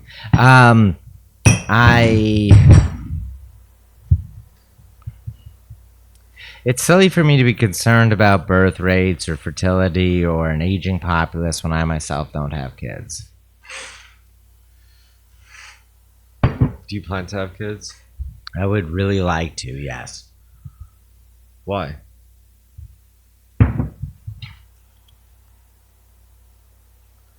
Because I really enjoy the company of children, and being around kids makes me less nihilistic. Become my best self. I see. And also, it contributes to the future. It's fulfilling an evolutionary directive. I think it would just make me happier in general, and more realized as an adult with responsibilities. I guess for me personally, it's just my parents had me when they were really young. So, you know, by the time that my dad, If I had kids right now, I would be having kids late in the grand scheme of human history. So my dad was 21 when he had me, and I had to live with my aunt and my uncle, and they were like in their 30s when they had their first kids. So I saw firsthand what it was like to raise your kids, and it was like I saw what it took, and I was like, okay. And what that told me was, I think most people kind of just do it without establishing themselves properly first. do you feel properly established now? I'm sure you're far more established now than your father was when he had you. No, I'm not. Really? How so? My dad was a gangster. Mhm. My dad was like a part of something bigger than him. He was a part of a whole. In raw net income, do you make more than him at that age? No. I don't think so. I think like the money he was making in the Adjusted for inflation. yeah. I think he was definitely like extorting, stealing, not like violently, stupidly stealing, just like kind of working shit around like a typical Asian thug would, you know. And he was really into extortion, you know, and he was really into like racketeering, like. If you don't pay us every single month, then we can't guarantee the safety of your business or your laundromat or your deli, you know, like in this Hispanic neighborhood. Like if you pay us every month, we'll beat the shit out of them, make sure no one fucks with your business so you'll make your money. You just got to give us our cut. And that's how they made their money. Nowadays it's different. Nowadays it's like there's no room for that because no matter who steals what, no matter who enforces what, at the end of the day, it's owned by Coca-Cola. It's owned by Walmart. It's owned by the private investors. It's owned by the privateers, the pirates. Wow. It's not pirates or privateers. It's owned by joint stock companies. Corporations. A joint But that's stock what the first company. pirates were. They were corporations. That's where the concept of corporations came from. They were pirates, privateers. A privateer is a pirate working for one of the states of Europe in the golden age of piracy. You can't really have a successful corporation without the backing of the state. Yeah, that's true. But there's pirates long before privateers, before corporations. The reason why there were pirates in the Bronze Age. All right, but the most successful pirates that we know of, the one that really made use of the Atlantic and like everything below the hemisphere in the Atlantic, and also parts of the Pacific afterwards, but generally just the Atlantic, and also the East Indian Sea and whatnot, which the British made full use of and raped the shit out. What, East Indian Trading Company? Yeah. Early joint stock company, yeah.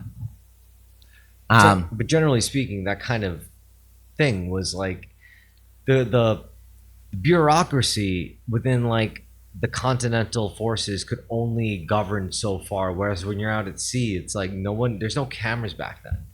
You know, there was no recording technology. There was no way to really like, it was all hearsay. So is all the information that goes like cross-continentally between like that traveled through sea. So like basically before CIA, we had pirates. Pirates were like the proto CIA. Usually when you're talking about pirates, people are talking about people that are not aligned with countries at all. But I know what you mean with like... No. Even people who are not aligned with countries, they still had deep ties business-wise, you know, and resource-wise. It was all an ecosystem.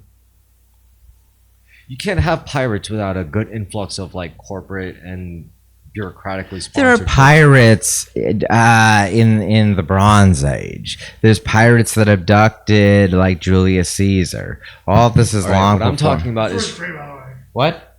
The Julius Caesar story, Mike. Sorry, you have to run to the mic. Richie, fill up some Stop going time. to the couch, you fucking lazy piece of shit. Yeah. If you want to Caesar be... story about being catch by pirates. Go ahead. Let's He's talk like, about it. Julius Caesar, like, you guys let me go, I'll let you guys free. It's like, no. Do you want the entire story comment? I'm drunk. No, I want to hear it from you. I want to hear the Richie take on the, like, if it's drunk and incoherent, I want to hear Richie's take what's on the it. Julius Caesar story about piracy, Richie? I want to hear him fill it in or make things up. If you want to just spitball it and like talk about how Johnny Depp abducted Julius Caesar was captured by pirates. Yeah. It's a joke. So Well, anyway, I'm sorry, but you're talking about like privateers in like the 17th century. yeah. Well, for me, yeah. Generally speaking, I mean that's what really connected everything, right? Like that's transcontinental piracy compared to just local piracy. Are you just talking about the East Indian Trading Company? No, I'm literally talking about transcontinental piracy versus local piracy. First of all, what enabled real transcontinental piracy was it was the sturdy ships. Like you needed to be able to build like galleons and stuff. And they had compasses, which were new technology. Yeah, to know your cardinal direction at all times. Yeah. Captured by pirates, 25-year-old Julius Caesar told his captors he would crucify them. After his ransom was paid in 75 BC, he raised a fleet and did exactly that.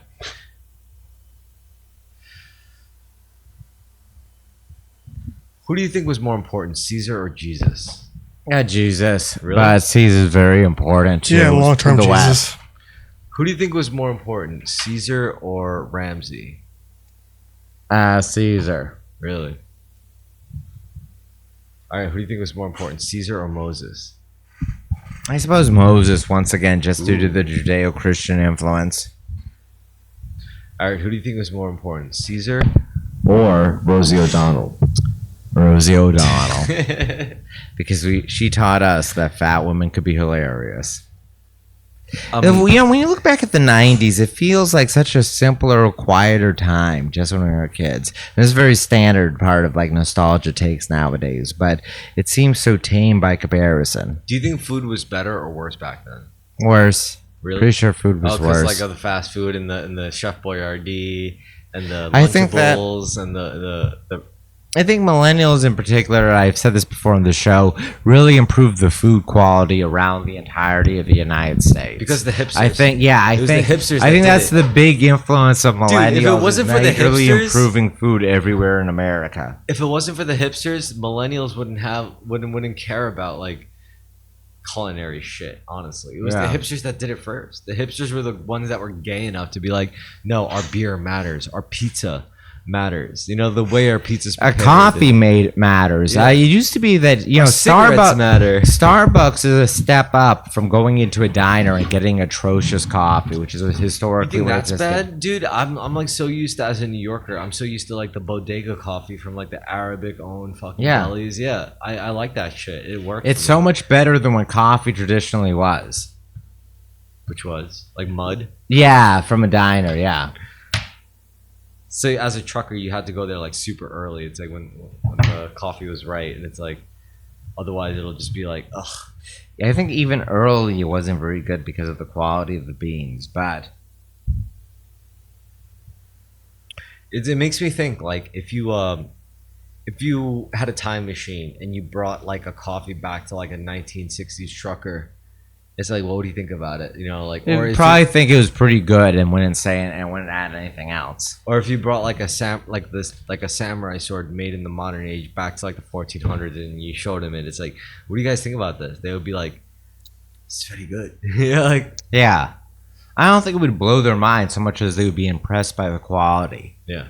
It could be the best thing they've ever seen, but it could still be within their And they could figure conceptual. it out. They'll Yeah. figure it out, yeah. They It's would not- just say like, "Oh, this smith was very, very good." It's not like handing them a lightsaber, you know? The things that are incredible and way beyond their capacity, they don't recognize. They Yeah. just recognize the quality. Does Whereas- that make sense? Yeah, like if you went into the 1400s and handed them like an iPhone, Well, we didn't get any reception, but yes. okay, if you handed them like a Apple iTouch An Apple auto masturbator. Or I'm surprised Apple doesn't have sex toys. or a Zune. A Zune would work without a signal. A Zune from 2010. Yeah, if A you had 15-year-old piece of archaic technology. Imagine showing like a samurai in the year 1420s, like the first Gorillas video of like Clint Eastwood, like dude, or it's like Animation would be fresh. The characters, well, they might see it as, well, I don't know about samurai, but certainly European would see it as some grotesque illustrated I manuscript. think samurai would like. They would get it too, yeah. They would like it as an Iukkyo painting or woodblock.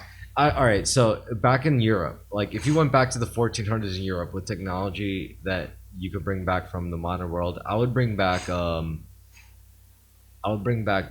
mace. I would show them like pepper spray. You know, I'd be like, "Yo, look at this. You don't have to draw a blade. You just spray this in their face and get away. No blade, no blaze, no death. face." Yeah.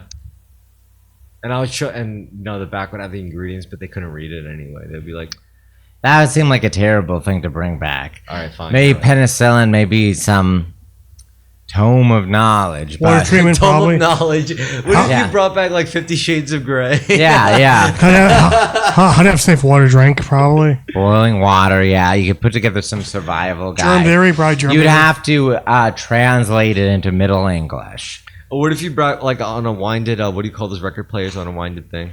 A phonogram? A phonogram, right? Oh, any record would break almost immediately. Those were very fragile. I was gonna say if you brought a phonogram with like records of like BAP records, like carved on vinyl, it just exposes. Your best bet would be a book that they could copy that would be written in Latin. I think the most significant changes would probably be something like it's more boring, like showing the 3-body problem to like 1400s China, or showing That would like be so far out. Oh. or showing like Harry Potter to like 1400 Shakespeare, or actually actual Shakespeare, Imagine, well, Shakespeare spoke modern English, so basically he could read it. Yeah. Imagine how inspired Shakespeare would be by Harry Harry Potter and how much better of a writer he would have been. Oh man, that would be so funny if Shakespeare was exposed to Guy Ritchie. If you got to send Jason Statham back in time to meet Shakespeare, Jason, it's like, "Hello, I'm Jason Statham," and Shakespeare was like, "Oh man, you'd be so good as the donkey, or you'd be so good as this fairy, or you'd be so good as this fucking like piece of shit that talks." Jason Statham being sent back in time to meet Shakespeare, William Shakespeare. There's a lot of conspiracies behind William Shakespeare, but if we assume I'm intimately familiar with them. I'm intimately familiar with them, having worked Same. on Richie and I worked on a Shakespeare trutherism conspiracy event. Richie can elaborate if he wants to. Otherwise, continue, Chris. I'm just filling time. Yeah. Shakespeare didn't write his shit. Allegedly, that's one. What's like one theory? Edward de Vere, yeah, was like a playwright at the time. Yeah, he was like some nobleman. It's like Shakespeare he probably couldn't read. He couldn't like sign his own name properly. Like he signed his name, but it would be like different spelling of his name. Also, he only started when he was 40. He only started like writing when he was 42, which is insane. But that's like saying Taylor Swift doesn't write her own shit. Which she probably doesn't. I think That's like saying like, oh yeah, there was some like Indian British guy in the studio with her that helped fill in some of her lyrics. Like, no shit. Like obviously that's what happened. Like I think when you're in charge of like the biggest productions of your community, like you can't do it alone. Like Jon Stewart.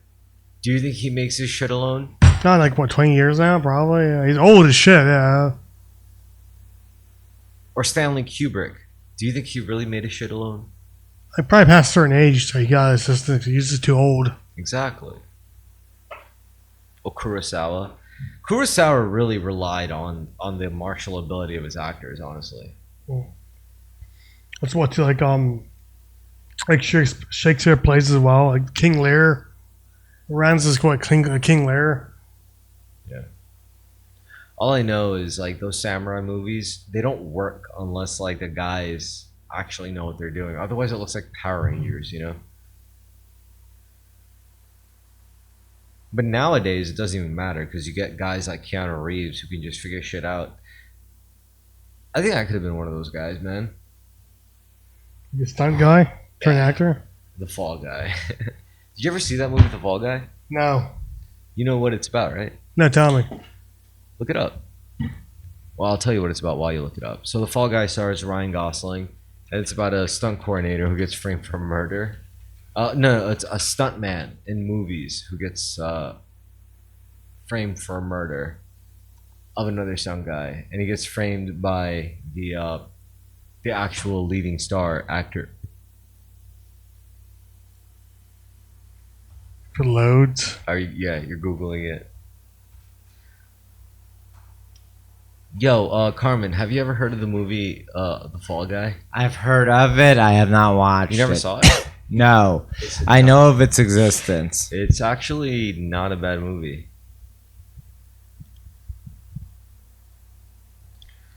Based on an 80s TV series. Not familiar. It's like it's what Deadpool is to comics, and this is what it is supposed to be for movies. You know, like you watch this and it tells you all about how, like, yeah, that's me, the stunt guy. Let me see the 80s TV series. I'm not familiar with this. I'm sure something my dad would have referenced once or twice. The 80s TV series link up there, loosely based on Go Down. Okay. No, there you go, television.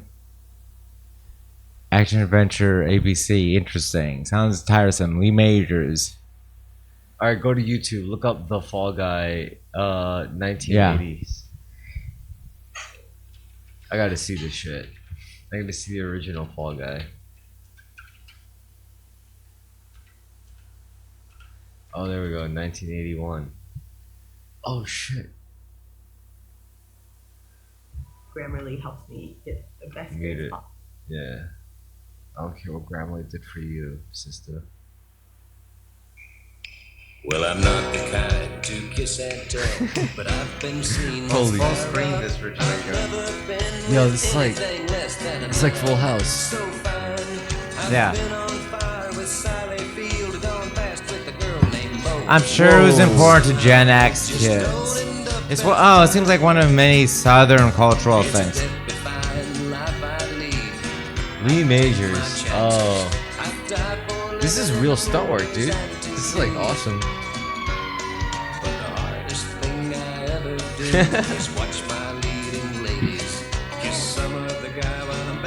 I love this.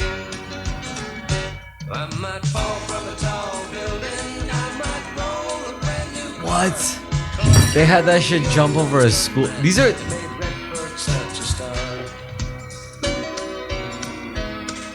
Oh, okay. So, you know, this is like the start of like John Wick type shit, right? You know, John Wick is like stunt guy shit too, right? Yeah. This is like the latest. That's the latest iteration, but basically, this is like stuff like this to show that stunt guys have a lot of pull in the media industry, and to show that they're the real artists when it comes to the visuals of cinema. Because that makes sense, right? The stunt guys are the ones that make the magic happen. Dude, that's fucking sick. Like,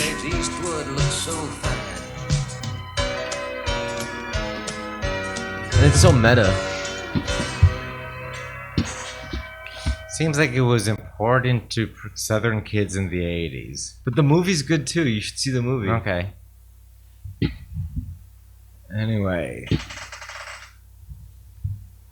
Do you know Shoe on Head? Yeah, I know. It's been honestly, I'm in love with her. Years? I do like her a lot. Really? I like. When did she come out? What was that? 20 years ago? I don't know. All I know is she just reminds me of a stupid ass New Jersey Italian bitch. Yeah, it makes sense. It would be appealing to you. But it's like I could talk to her too. You know, she's Yeah. not like she's not completely uncouth. Like she could fucking hold a conversation. I think if she could read a script, she could definitely hold a conversation. Yeah. I mean, how many people do you know that could really read a script? Very few people, though. I know it's a common thing you train in and learn when you're working in performance or entertainment.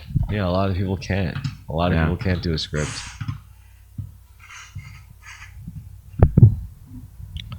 Well, and in all good news, I feel like Will Smith is becoming a rapper again. You know, he's getting Sounds like a good development. and everyone's getting racist. Everyone's getting sexual. Yeah. Good times. Yeah, I don't know. It seems like a very interesting era. Fish Tank ended abruptly too. Yeah, because of it being an illegal house or whatever. Yeah. Well, Sam Hunt is like the infinite grifter to me. You know, he just makes his living off the best people to make a living off of. I was reading that as rape and washer hack. Rope. It's rope, not rape. Yeah. How are we doing on time, Rich? We're 150. 150. All right, we got 10 minutes left. So Yeah. now that we're at 10 minutes, we're gonna make our closing statements. First of all, I want to talk about how good the risotto was. Risotto was great. You suggested it. We spent a lot of time making it. It turned out wonderfully. Agreed. Our cooking standards have been going up and up and up. We've just been cooking increasingly good dishes every week. Now we gotta just up our ingredients. Yeah. Like use better and better ingredients to make simpler and simpler dishes. And that's the way. Cause like, you know, if you have the right ingredients, you don't even need to add shit at all. But the risotto, guys, the risotto is so fucking good. Next time, I want to use truffles. I want to use the piggy mushrooms.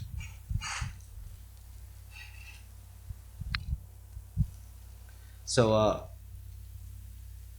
how do you generally feel about our entire like globe being governed by pedophiles? Seems well outside of my grasp or influence in any way. It's best not to worry or think about, as I should focus on my own personal life. You know what? I don't even disagree with that, honestly. What about you, Richie? How do you feel about a world run by nonsense? If the world's run by pedophiles, why can't I have an underage girl, a younger mostly. girlfriend? Not underage. I mean, most men in history are pedophiles, right, by our definition. Yeah. Like, If someone gives you shit about your age gap relationship, just ask them, well, why don't you save this heat for the global pedophile ring?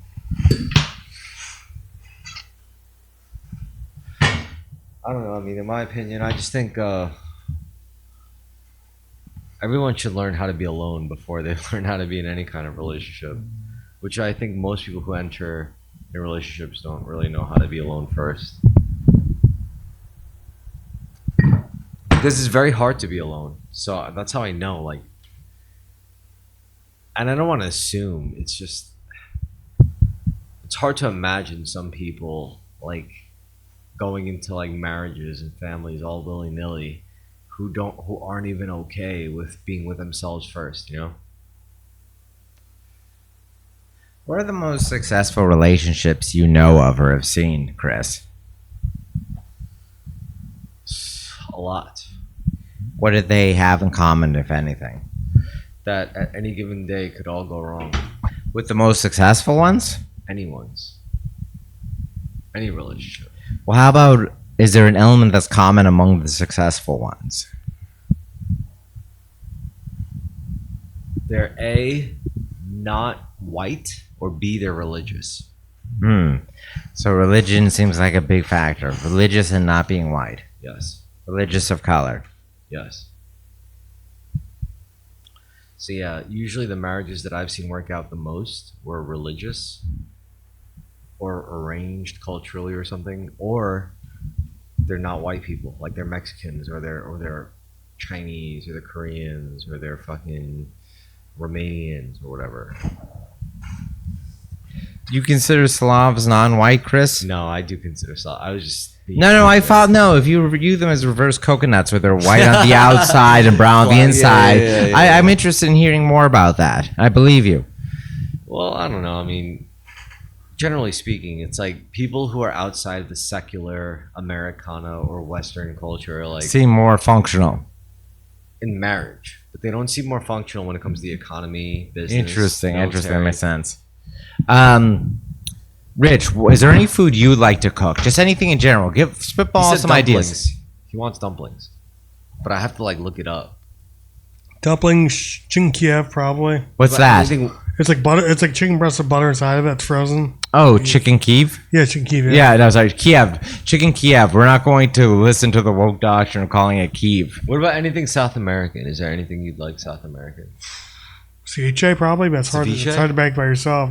How about any kind of Brazilian barbecue? Oh yeah, Just big skewers of meat. Yeah, chun tray probably would be good. Are there any barbecue? Are there any Brazilian places on Staten Island, Chris? Brazilian barbecue? Yeah. No, you'd have to go to Frabo Diablo or whatever. Where do you go? Yeah, Foco de Fuego. Yeah. where- Fogo de what- Chao. Fogo de Chao. Fogo de Chao, I wonder where there's a cheap Brazilian place in New York City. I like to find that.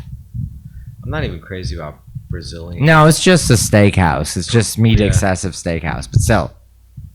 You know what? I think I would be down for. Yeah, Brazilian food, whatever. Let's have Brazilian. Agreed. I'm looking it up right now. Or Rich- Peruvian. Yeah, chicken. Richie, any closing statements? No, I'm too drunk. I have some closing statements. Go ahead. About food. Yes. I think, all right, Richie, dumplings are a good choice, but dumplings are like peasant food. I mean, most food is peasant food by definition. Not really. Like some food is well, the food we've been making is pretty steep in excess, I think. Like a lot of cheese, Yeah. a lot of cream, a lot of Like- sauces. Yeah, like most of historic is peasant food. Like sushi's peasant food. That's why it exists. Yeah. But all right, fine. All right. Besides, I'm not you know showing what? You know what? All right, fine. You guys made your suggestions. I want to throw one in. Yeah, throw one in, please. I want to make birria. Birria. Oh, yeah, I would love to make Yeah, goat go meat. for it. Have you ever made birria? No. I've never made it. I've had I've it before. never made birria. When I was either. looking, I noticed something. What? Your ass is smaller than mine. No, it's not. I have a nice butt. Your ass is smaller than mine, which makes you inferior to me. You are my subordinate, and that means I get to take over as leader now. Go for it. Okay. Holy shit. Fuck that. He has like 200 pounds on me. All right. Mizzy, I did something All very right, rude. that's I looked at your a good ass. place to end it. Anyway, Yeah. Thank you all for watching, and make sure you don't have a smaller ass than your girlfriend. Yeah.